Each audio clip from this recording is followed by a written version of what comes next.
जम्मू कश्मीर के पहलगाम से एक बहुत ही दर्दनाक खबर आ रही है। जब आप सुनिएगा तो आपका रूह कांप जाएगा, जब वीडियो देखिएगा तो आप स्तंभ रह जाइएगा कि इतना भी कोई निर्दयी हो सकता है क्या। किसी का कोई गलती नहीं था। लोग देश के अलग अलग कोने से वहाँ पे जम्मू कश्मीर में अपना हनीमून कोई मनाने गया था, कोई अपना छुट्टी मनाने गया था, और उन लोगों को नाम पूछ पूछ कर कि तुम हिंदू हो कि मुस्लिम हो, आइडेंटिटी कार्ड देख देख कर आतंकवादियों ने गोली मारा है। ये कितनी दर्दनाक घटना है, इस वीडियो क्लिप को देखिए। अपने आप बोले ना मुझे क्या बोलते भेलपुरी खाने से मेरा पति साइड में था, एक इंसान है उसने उसको गोली मार दी। यहाँ पे उसने बोला कि शायद मुस्लिम नहीं है, उसने उसको गोली मार दी। नहीं, आप टेंशन मत लो। अब बेटा आप यहाँ पे रहो, हम साथ में। मैडम ये जो भीड़ सब है प्रेशर, आप टेंशन मत लो। मेरे पति का बच्चा लो। हम बचा देगा, कोई बात नहीं। दब से मन युवा डिजाइन किया है। आपने देखा कि वीडियो क्लिप में कैसे औरतें रो रही है और वहाँ पे कैसे चीख चिल्लाहट मचा हुआ है और चारों तरफ लोगों की बॉडी फड़ी हुई है। कैसे औरतें रो के बता रही है कि हम बेल पूड़ी खा रहे थे, तब तक आतंकवादी आए और हमारे पति को गोली मार दिया। ये इतनी दर्दनाक घटना है कि आपका रूह कांप जाएगा। सोचिए वहाँ जहाँ पे लोग खुशी से अपना हनीमून मना रहे थे, लोग घुड़सवारी कर रहे थे, वो जम्मू कश्मीर में जो पहलगाम है उसको भारत का स्विट्जरलैंड कहा जाता है, क्योंकि इतना खूबसूरत वादियाँ है वहाँ पे कि आपका मन मोह लेता है। और उसी लिए लोग अगर सबसे बेस्ट कहीं जगह चुनना होता है तो जम्मू कश्मीर को चुनते हैं, पहलगाम को चुनते हैं। और उसी खुशी के दौर में लोग वहाँ पे अपना हनीमून मनाने गए थे, अपना छुट्टियाँ मनाने गए थे। देश के अलग अलग कोने से लोग गए थे और इतना बेरहमी से मारा गया है कि वो कभी सोच नहीं सकते थे कि हमारे साथ ऐसा होगा। और लोग भूल गए थे कि ये कश्मीर है, जितनी सुंदर है उतना ही खतरनाक है। और 25 साल बाद ये इतना बड़ा घटना हुआ है जहां पर्यटकों को टारगेट बनाया गया है। आतंकवादी हमेशा सुरक्षा बलों पे गोली चलाते हैं, सेना पे हमला करते हैं, लेकिन 2000 के बाद 2000 सन में ऐसे ही ये घटना हुई थी जिसमें 16 लोगों की मृत्यु हुई थी।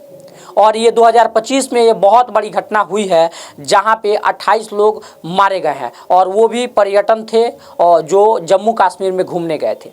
आतंकवादी संदेश देना चाहते हैं कि जम्मू कश्मीर में वो लोग ना आएँ।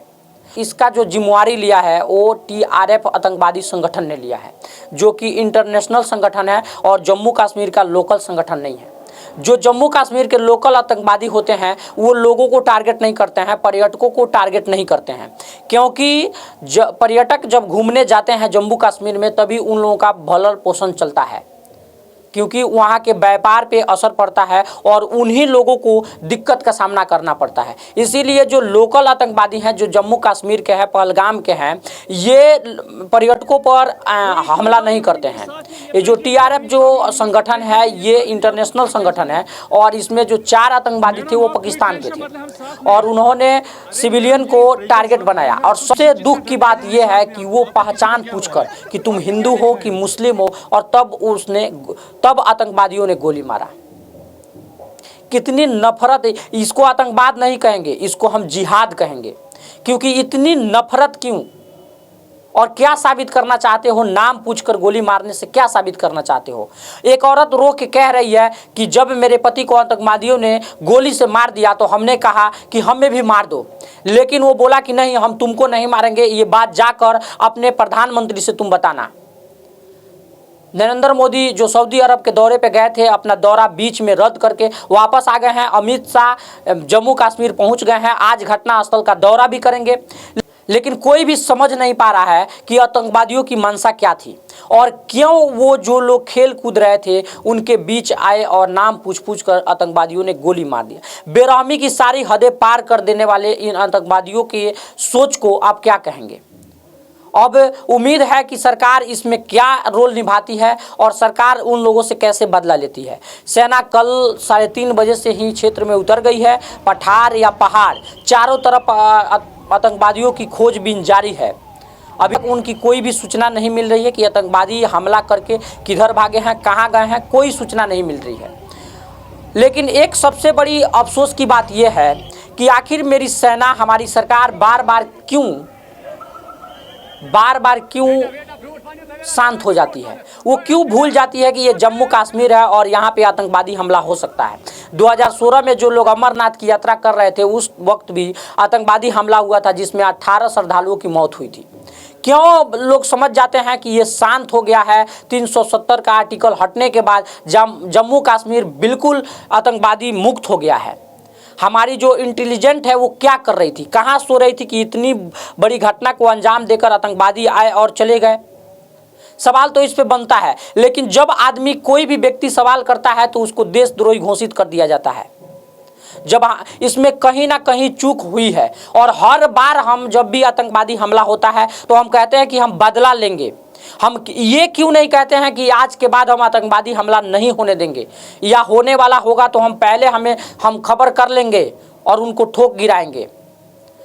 16 अप्रैल को एक नौसेना अधिकारी था जिनकी 16 अप्रैल को शादी हुई थी, जो हरियाणा के रहने वाले थे, और उनको आतंकवादियों ने उनकी आइडेंटिटी कार्ड देखकर उनको गोली मार दिया।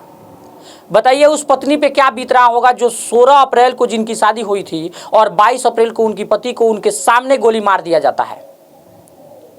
उन आतंकवादियों को सरकार ढूंढे या ना ढूंढे, लेकिन हम यही कहेंगे कि किसी भी हर हाल में आतंकवाद खत्म होना चाहिए। और ये कहानी जो 20 सालों से रटी जा रही है कि आतंकवाद खत्म होगा। हर साल कहा जाता है कि आतंकवाद को हम जड़ से खत्म कर देंगे, लेकिन कुछ महीनों बाद ऐसी खबर निकल के आती है जैसे लगता है कि मानो अभी तो शुरू हुआ है। उन 27 लोगों को मैं वो क्लिप आपको इस वीडियो में जरूर दिखाता कि 27 लोग कैसे मरे हुए हैं, कैसे उनकी बॉडी फड़ी हुई है, लेकिन मैं दिखा नहीं सकता हूँ क्योंकि ये अलाउ नहीं है। आपका हृदय कांप जाएगा कि उन लोगों का क्या गलती था जो देश के अलग अलग कोने से वहाँ पे अपना छुट्टियाँ मनाने गए थे।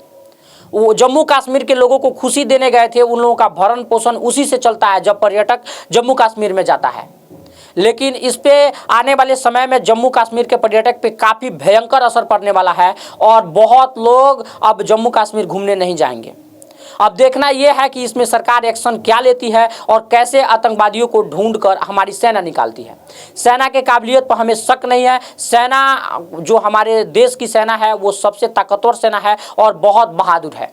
लेकिन अफसोस एक बात का है कि हमारी इंटेलिजेंट जो है वो क्या करती है, जब आतंकवादी घटना हो जाता है उसके बाद वो लोग लग जाते हैं अपने काम में। पहले वो लोग क्या करते हैं और पहले क्यों नहीं पता कर पाते हैं। सबसे बड़ा इशू ये है कि आखिर वहाँ पे सुरक्षा बल क्यों नहीं था। क्यों लोग समझ गए थे कि जम्मू कश्मीर आतंकवादियों से खाली हो गया है, क्यों लोग निश्चिंत बैठे हुए थे।